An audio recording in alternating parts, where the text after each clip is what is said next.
So the holding of Pennoyer is that through it all, I believe there are two big holdings. I think there was actually more like little holdings in there.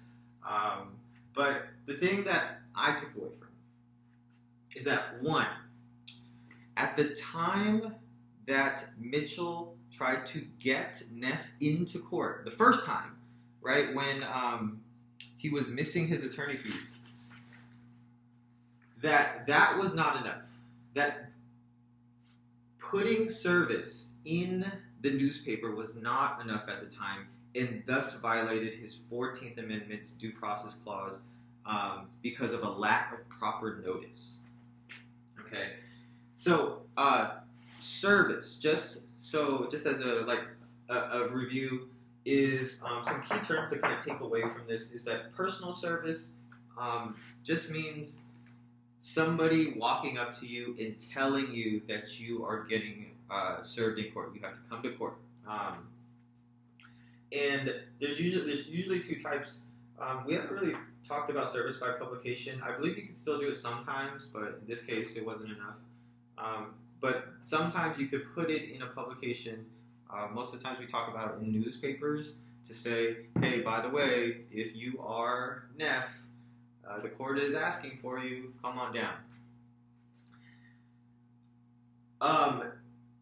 The next holding was that for service, Neff needed to be in Oregon to get served.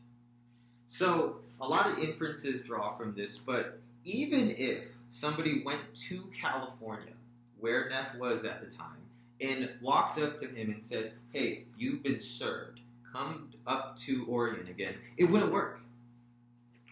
You would actually have to get Neff to step on Oregon land and then serve him there, in which it would be valid. The other thing is that because of that, Neff was pretty much immune in California, which is kind of nuts to think about.